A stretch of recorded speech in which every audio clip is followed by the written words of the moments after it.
Every month a parade passes through my town and we're not allowed to look at it. I've lived in Arizona the past 15 years of my life, but I used to live in a small town in the middle of nowhere. I couldn't even tell you what side of the country it's on or if it's even in the United States. The only thing I know for certain is the name of the town, Point Pine. I lived in Point Pine for the first 10 years of my life, but after my 10th birthday we moved out of the town and my parents never spoke of it again. They were trying to forget about that town and I didn't blame them. Since moving out of that town, Point Pine has not been mentioned again. Well, until now when I'm telling you about it. I want to preface this with saying that when I lived there, all of these things seemed totally normal as residents. But now looking back, it's kind of scary. One peculiar thing was the Point Pine Bakery. Whenever you went there, Mr. Terrence, the owner, already knew what you were going to order. There was a rumor spread by the kids around town that he was a magician that could read your mind. Also, whenever you paid for your baked goods, you had to tip him in clothing, usually being something that you grew out of. There was an old box up by the register filled with old baby clothes and shoes. That was one of the weird things, but it's not odd at all compared to the other things. Every year on your birthday, you had to get blood work done.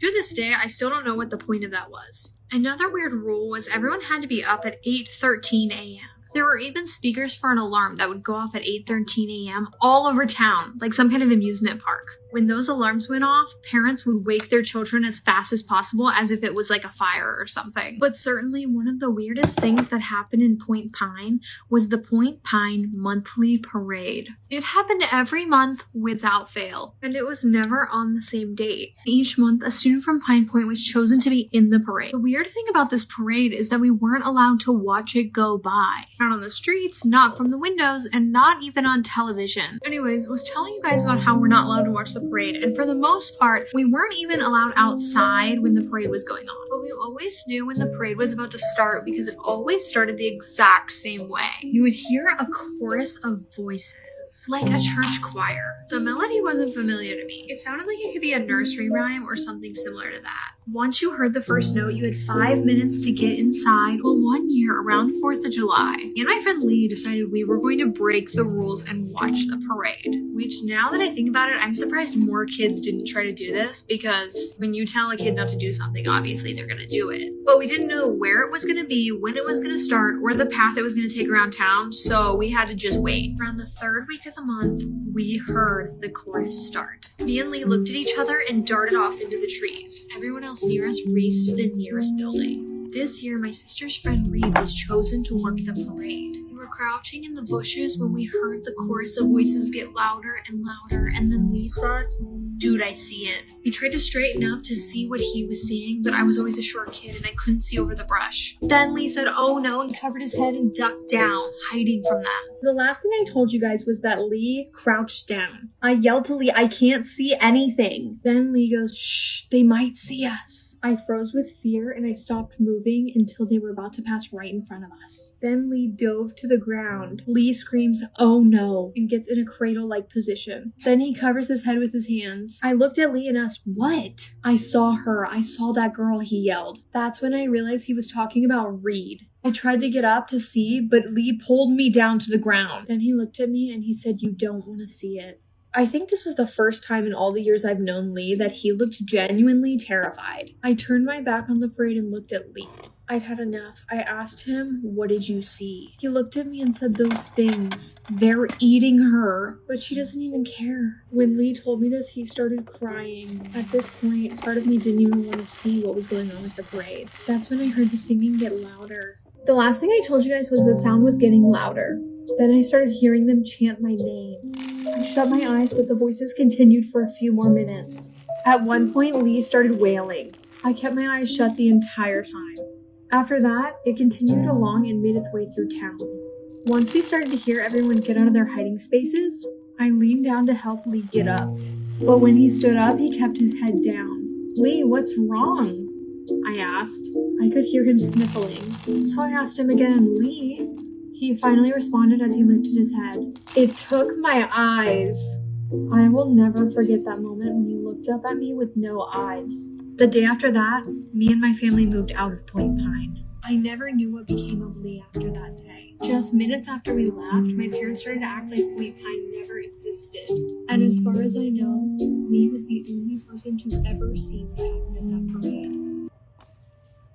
There is this crazy one that popped up recently, but the guy had a very concerning post that was also on his account from 3 years ago. So the OG one is from 3 years ago. It is titled, "Am I the asshole for getting mad at my girlfriend for wearing mismatched socks?" I've been dating G for 5 years and was considering proposing until this. G has always wore mismatched socks, not just 2 different colors, but pattern ones too. When we were younger, I thought it was adorable. As we're getting older and furthering our careers, I find it unprofessional and immature. And it's a little mood killing because it's not very when that time comes. I've had multiple discussions with her about it up until now, and she's always brushed it off. She doesn't think it's a big deal. I'm a little less bothered with this at home, except for when we're getting down, but the last straw was when we went to visit my parents when stay-at-home was lifted in our state. My brother and his wife were there with their younger daughter. She had mismatched socks on too, and I pointed it out to G. G said she didn't mind matching with my niece and that it didn't mean anything about maturity because they're just socks. To me, it proves she's acting like a literal child. I just don't understand what's the problem with wearing normal, matching plain socks. When she was at work, I got rid of all of the patterned and colored socks and replaced them with all black socks. I thought she would be excited to get new socks. She blew up at me, accused me of being the immature one, accused me of needing to feel in control, etc. I just wanted her to dress like an adult and told her I don't want to marry an overgrown child. She's been staying with her sister since and won't speak to me until I understand. Am I the asshole for replacing her socks? They're just socks.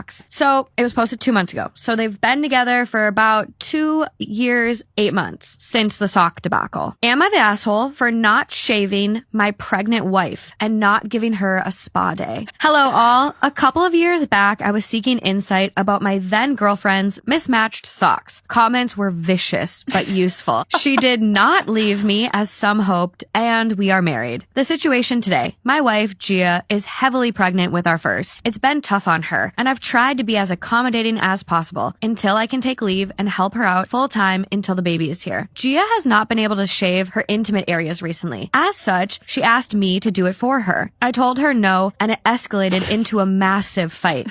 It just grosses me out. I go down on her and everything. That's not what grosses me out. The idea of having to shave long pubic hairs simply puts me off. I know she feels better about herself when she shaves, and I know she's going through something I'll never understand, but it's not an absolute necessity to be shaved. I just don't want to, and I wouldn't expect or want her to do it for me either. When she finally relented and started being less emotional, she floated the idea of me paying for a spa day and she could get waxed. Again, I told her no, and we had another fight. I'm well off, so she does not work and I supply her needs. Then pay for the spa day, motherfucker. She asked why she should have to use her allowance. She has personal, savings, household, and baby. And why can't I just do this one thing for her? I told her there's literally no reason to. She has plenty of money from me. She said my options were to pay for the spa day or shave her. I laughed in her face and walked away, saying neither. Since this all went down on Sunday, I've been getting texts about how fucked up it is that I won't help my pregnant wife. She's just acting spoiled and ignoring boundaries and being overly emotional. I'm not refusing to help her. I've been doing nothing but helping her, even after I work all day. We have a housekeeper right now, so she really isn't expected to do anything, and it's beyond me why I should have to give her more money on top of the $8,000 I just gave her. Am I really the asshole in this situation because I don't want to shave her and don't want to give her more money?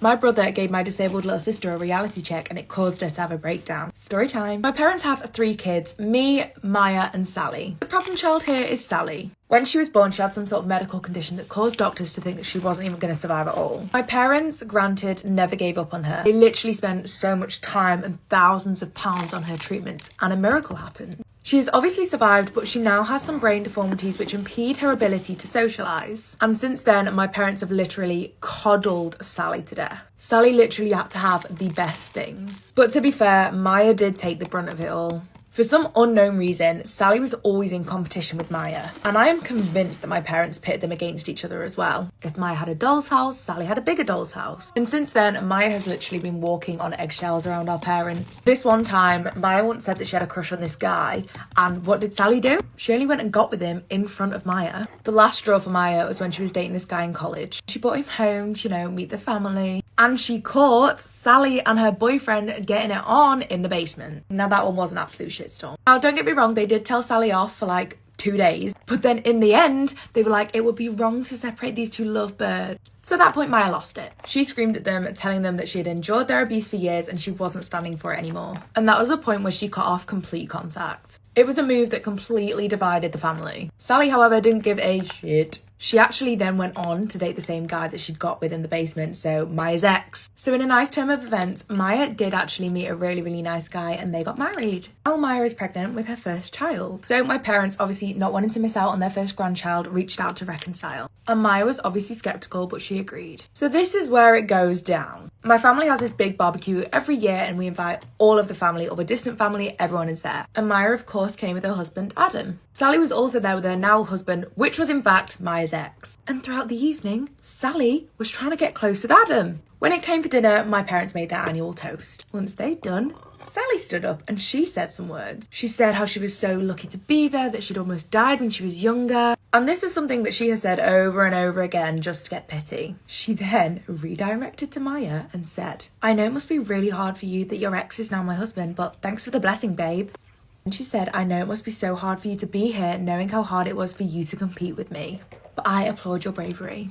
This is the moment where Adam stood up. He said, how dare you insult my wife? Then the word vomit started. Now I'm paraphrasing here, but he said, you think you're so special because you're a miracle baby. Clearly your only achievement is surviving something that wasn't even your doing. What else do you have to show for it? Then this line killed me. He said, everything you have is basically borrowed from my wife. Even your pathetic husband. You're so annoying, even your husband doesn't like you that much because he's been trying to get with every cousin in the room. You're so shameless and pathetic that you even tried to hit on me. You already got a ex and now you want a husband as well. And then he said, I would rather die than be with a woman like you whose personality is like a paper bag. You've always been so jealous of Maya because you know that you will never be as amazing as her. That's why you stole from her, because it was the only way you were going to get what she had. He mic dropped and walked out. Here is the story time of just some crazy shit that I've lied to my older sister about. I have another sister who's not sissy, you guys, like my oldest sister. I don't talk about her much because she doesn't really give me much. No, okay. For dearly, we just live in different states and we really just only like text and stuff like that. So it's like I don't know, why the fuck am I gonna talk about her? Love you though, bitch. Love you. She's one of the most gullible people in the world. Like, whatever I say, she just always believes me. I honestly have no idea why. So I love to play like these little jokes on her, like these little pranks, and just get her all riled up. For example, she calls me on my birthday and she was like, happy birthday, how's the Outer Banks? And I was like, really good until we lost Sissy. And I'm fully fucking lying at this point. And mind you, Sissy's right next to me, like hearing me tell her this story. And Sissy just ignores it because she's like, whatever. I was like, yeah, we lost Sissy and then we went to the beach and we found her and she was pretending to be a mermaid in the middle of the ocean at 1 a.m. And my sister's on the phone like, what? Oh my God, are you fucking serious? Like, are you kidding me? And I'm like, no, like we had to go to the beach and find her. My sister was like, well, why was she in the water? I was like, because she thought she was a mermaid. Mind you guys, Sissy loved that mermaid show H2O when she was young. I mean, like, who fucking did it? My older sister knew that. I kept going on with the story. I was like, yeah, like the only reason we found her is because I heard her screaming, Cleo, Cleo, the middle of the water at 1 in the fucking morning. She's like, are you serious? I was like, yeah, she was like convinced she was a fucking mermaid. And my sister was like, oh my God, Olivia, this is like not even funny. Like, I'm actually freaking out. Like, was she good? I was like, she was just like a little drunk and she just like thought she was a mermaid. Then my older sister's like, she was drunk and doing this. Like, she has to go to rehab. Something's wrong with her. I'm like, okay, you're being dramatic. Like, I'm gaslighting the shit out of her. Like, you're being so dramatic. Like, she literally just thought she was a mermaid. Like, she was having a good time. She's like, you don't find that fucking weird? I'm like, no, I find it very bizarre. I'm like, but wait, like, you didn't even hear how we had to get her out of the water. I was like, there was a man at the bar who was a lifeguard because like Sissy was not coming out of the water. Like, she was convinced. She was like, my tail's gonna shrivel up. Her sister's on the phone like, wait, what the fuck? I'm like, yeah, so we had to get the lifeguard from the bar and he literally dragged her out of the water and she was like pretty deep in there because she thought she was a fucking mermaid. And then I said, when we were pulling her onto, well, when he was pulling her onto shore, she just kept screaming, Cleo, Cleo. I was just so upset about her tail. Like, she was like, my tail's gone, my tail's gone. My older sister's on the phone eating all this up. She's like, Olivia, this is a problem. Have you told mom? I'm like, it was just like my birthday weekend. Like, it wasn't that big of a deal. We were all having a good time. She's like, she was in the middle of the ocean thinking she was fucking Cleo. Yeah, but like we got her out of the ocean. I'm like, I gotta go. Anyways, love you, bye. Believed all of it. She still texts me to this day asking me, she was like, did she really scream Cleo in the water? I was like, Cleo, Cleo. Older sister still to this day thinks that Sissy was pretending to be a fucking mermaid in the Outer Banks. Like, she still believes it, and like will swipe up on like, she's gonna see this TikTok and just be pissed. But like, she swipes up on my Snapchat stories like, is she okay, is she still like all these things, and I'm like, just don't ask Sissy about it, because she'll get so mad. She's so embarrassed that she thought she was a mermaid. Bitch, why the fuck would you believe that Sissy thought she was a mermaid and went to the ocean? Honestly, like, though, like, that would be something I would do drunk. This next thing, my mom and I actually convinced both of my sisters about it, but my oldest sister was like the most upset. I still think she might believe it. Like, if you guys are real ones, you know my mother is in her Jesus era. Like, she's been in her Jesus era. Like, randomly, you guys, my mom just started loving God, and it's like, go off, queen, do your thing, but she loves to like push him down our throats. So we're like, when did this come about? Because like, this is not the mother that raised me. Like, she's acting as if we used to go to church every Sunday kind of thing. It's like, you can love Jesus, like, just don't shove Jesus down my fucking throat. My mom and I thought it'd be so funny if we convinced my sisters that she wants to become, is it a pastor or a priest or something? Or like, my mom wanted to become like a nun or something. I text in the family group chat of just my sisters, and I'm like, you guys, like, I'm really worried about mom. Like, I just got off the phone with her and she said she wants to start like ministry school, like whatever it takes to become like a pastor. And like, she said that she wants to like cancel her business that she has now, and she just wants to focus on like serving the Lord. Immediately my sisters are like, Livy, what the fuck are you talking about? I'm like, guys, call her for all, like, if you don't believe me, call her. And like, my mom's in on it too. So my mom's taking the phone calls like, yes, girls, I didn't know how to tell you, but this is my new life path, and this is exactly what I'm going to do. And I have my sisters like talking shit to me in the group chat while my mom is like on the phone with them, and I'm just like, I'm eating it up. My sisters are like, she can't like leave her business, like, what the fuck is she doing, like, what is she doing? I was like, you guys, she loves the Lord, why are you being so fucking rude? My oldest sister was so distraught. She was like, what does this even mean? And I'm like, what is she doing? I was like, serving the Lord, bitch. I don't know. But my mom and I had this going for like 2 weeks, and I told Sissy, I was like, mom and I are fucking with Kay. My oldest sister is like texting in the group chat every day, like, what's happening with mom? Like, what is this? I'm like so concerned. Like, what is she gonna do? And me and Sissy are just like, let her live her life. Like, stop being so fucking rude. Like, we're gaslighting the shit out of her. And then my mom is just going off and having like hour-long phone calls with my oldest sister, being like, this is my journey and you're gonna support it. I think like 3 weeks later we told her it was a joke. But honestly, I never like telling her it's a joke, because she just believes anything. Like, how can you be that fucking gullible when I probably was like, she's a minister. Like, I don't even know the correct wording for it. Like, how could you even take me fucking seriously, bitch? You would think, since how often and frequent I do this to her, she wouldn't trust me or believe me. This bitch always does. She's so gullible, and I love that. I had heard about humans. Everyone in the Galactic Confederation knew about humans. Descended from predators, they were often violent, even to each other. They were contrary, illogical, confrontational, and worse, easily angered.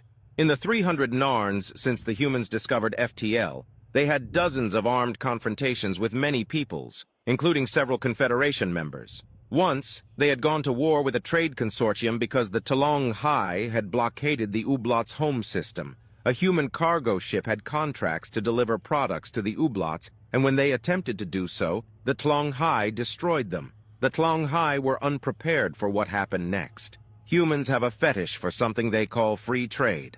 Add to that, humans as a whole took offense to the Talong Hai destroying that one ship. You would have thought they were of the same nest, but most of their people did not even know the names of the 30-some humans who died. Several hundred human warships descended upon the Ublot system and completely destroyed the Tlong Hai blockade, and then proceeded to hunt down any Tlong Hai ship within 50 light years. They only stopped when the Tlong Hai capitulated, offered financial restitution, and agreed to never attack a human vessel again. Needless to say, after losing more than 100 ships, the Talong Hi were fully prepared for the third demand. When the Confederation offered the humans membership, the humans refused, citing the laws of the Confederation were incompatible with their constitution, something about universal rights. I do not completely understand it all, but the Confederation leaders, those with real power, decided to isolate the humans and refuse them passage in Confederation space. That did not work. The humans still traveled brazenly in Federation space, and no members desired to challenge them militarily. I sat outside the ruins of my home holding my youngest hatchling, wondering when she would take her last breath. I was not alone. All over my planet, other parents did the same. Some already mourned. It had been 39 days since a series of solar flares had decimated my home system. Overnight, the planet's infrastructure was completely destroyed. There was no power and little clean water. Crops failed and livestock died. What land not suffering severe drought was subjected to monsoons or hurricanes. Some of these hurricanes spanned entire continents. In space, all our orbital platforms had failed. The largest had even crashed to the ground. Further out, past the fifth planet and in the asteroid fields, some platforms and factories survived, but not enough to help. We asked the Confederation for help, but so far none has come. Oh, they had promised to help. They claimed it would just take time. Not in time to save billions of lives. Not in time to save my little Yadochka. Tears fell down my face as I looked at my little girl. Her feathers had fallen out days ago. Her skin burned and painful to the touch. She occasionally regained consciousness, smiling up at me, touching my face, breaking my heart even further. I was helpless to save her. I heard the crack of a distant sonic boom, then another. Dozens more followed. I looked up to see dozens, no hundreds of flaming paths as more debris entered the atmosphere. What now? More destruction? What had we done to displease the gods so? But it was not debris crashing down. The object slowed, changed directions, and slowly I could see the outline of shuttlecraft, ships I had never seen before. I stared in wonder as a second wave of booms cracked through the blistering heat. As far as the eye could see, ships dropped from space. I felt a twinge of hope as one separated from the pack and slowed to a gentle stop over my home. Gracefully, almost delicately, the ship touched down. Steam hissed from exhaust ports, and I could see the heat shimmering above the giant shuttle as the rear ramp lowered and dozens of beings ran out, some pulling grav pallets of cargo. One ran up to me and stopped. Humans were the boogeymen of the Confederation. Nobody crossed them. Nobody really trusted them. Only criminals consorted with them. Everyone knew that. I thought that. But I was wrong. "Here," the large human said as he dropped to my side. He had some sort of device on his shoulder that translated his words. "I have a med pack. We can save her." "But your med packs will not work on dilutions," I answered. I dared not allow myself to hope. "We planned for that." The human waved a flashing metal wand over my child. "These med packs are designed for your people. With the solar flares and your physiology, we knew we would need medicine for the burns and infections. Artificial skin to cover the worst. It has built-in painkillers, but she needs fluids. I took a crash course on how to start IVs for your people." I must have looked stupid to the human. I just could not accept what was happening. "Here, you are not as bad as her, but need some fluids too. This has concentrated electrolytes and medicine to help you. Food will be ready pretty soon." The pouch he handed me, and it was a he as I had read that only their males had facial hair, was full of a cold fluid. I took the straw and drank greedily as I watched the man tend to my daughter. As he did, others dragged pallet after pallet out of the shuttle. Some started assembling some sort of prefabricated buildings while others ran through my little village, offering help where they found the need. "Thank you," I said softly. "I have nothing to repay you." "No need. We came to help." "But why? You are not part of the Confederation. My people have rarely even encountered yours." "So? You needed help. We had help to give." The human never stopped treating Yadochka. He had pierced the large artery in her left leg with a needle attached to a bag of greenish fluid. Right now, there are 50 cargo vessels in orbit with relief supplies and a dozen Nightingale-class hospital ships. Once my people have the hospital built, we can treat the worst of your injured. Even the Confederation did not send this kind of help. Shit, this is just the first wave. In a day or so, 100 more ships will be here, then even more after that. Your government sent so much? I was dumbfounded. No, I mean, some of them are Terran Navy, maybe 6 cargo ships, and all the Nightingales. The rest are private ships with volunteers and donations from my people to yours. Again, why? We are not allies. Your people even dislike the Confederation. 1, your people are not the Confederation. And 2, we do not need allies. Alliances are political things, and allies can betray you when it is in their best interest. We find that having friends is better. But we are not friends. We weren't. But we are now. My name is Oliver Pierre. I am Lakul Solmnar. My daughter is Yadochka. You said that most of your people are civilians. Yep, an odd bag too. Got 2 ships of nuns from the Sisters of Charity, 4 ships full of Mormons.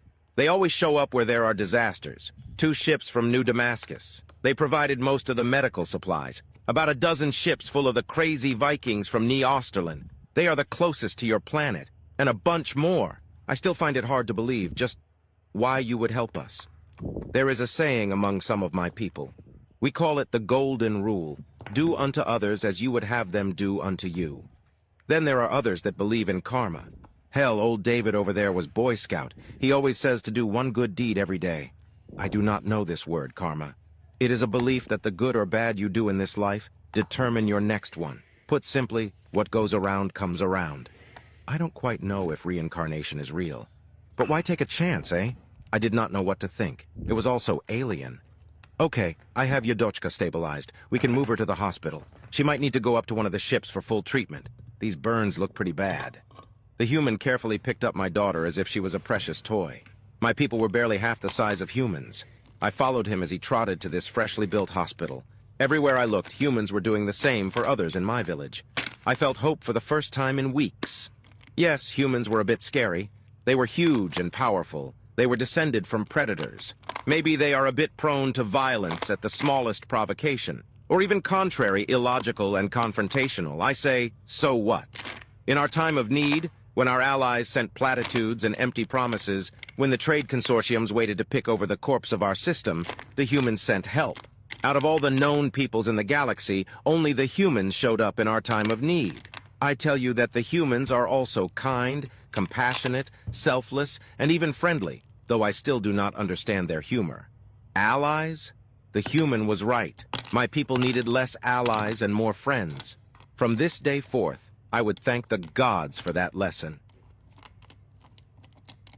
I literally lived in Hollywood for 2 years and all this random shit happened to me. When people say Hollywood is haunted, they are not joking. The amount of paranormal experiences that I experienced living there. One time I was in an Uber, it was late as fuck at night, maybe like 1 or 2 in the morning. We are on a hill, okay? We're at a stop sign on a hill. There is nowhere for anybody to come from. And out of nowhere, someone starts banging on the window, help me, help me, help me. Literally screaming. Scares the fuck out of me in my Uber and we look at each other. See, he's better than me because he got out the car. I rolled my window down. Tell me why there was nobody there. In the building that I used to live in, several people have allegedly taken their own lives. The amount of times that my sheets would be pulled off of my body in my bed, forks thrown at me, papers flying. And it ain't just the ghost you gotta be scared of, it's the people alive too. This woman used to stand outside my window, okay? She put butter in a sock. I kid you not, this is not iCarly, this really happened. Anytime somebody went by on a bike, whack. Anytime somebody walked by, whack. Try to drive your car past her, she's gonna smash your window in. I have almost been pulled into several people's cars. While waiting for Ubers or, walking around, I've been grabbed by random men and they would start literally kissing me up my arm, on my cheek. There's a museum of death. I don't know why I went in there, but I did. And I'm pretty sure something followed me out. Let me not even get into the shit that I saw at this party. While looking for the bathroom, I opened up a door I shouldn't have. And I saw some shit that I shouldn't have. And I genuinely wish I could erase it from my memory. And the only way I got out of that situation was pretending that I was high and drunk and acted like I didn't see anything. The things that I was offered in exchange for money and fame. I'm sure some of y'all hear about, the satanic shit that happens out in Hollywood allegedly, and some of y'all probably think, oh, it's probably just a joke or a rumor. People that you wouldn't even expect to be involved in that stuff are involved. The amount of times that I would witness literal children in adult spaces, lifestyle that you see a lot of these IG models and Instagram famous people living. You think all these girls are funding these expensive lifestyles with brand deals? With a little Taco Bell sponsor? That ain't their only sponsor. I understand why all these movies try to make Hollywood look like this glamorous place. There's over 50,000 homeless people in Los Angeles. And that's probably not counting everybody. I got DM'd by somebody that I guess you can consider a celebrity. When I got there, I wasn't the only girl there. And the first thing that I was told by one of the other women, oh, is it your first time too? The second those words left her mouth, I left. I don't even want to know what that meant. I was told that it was just going to be us, so I don't know what I was about to get into, but I'm glad I left. I'm running out of time, but I have a ton more stories. Y'all want them?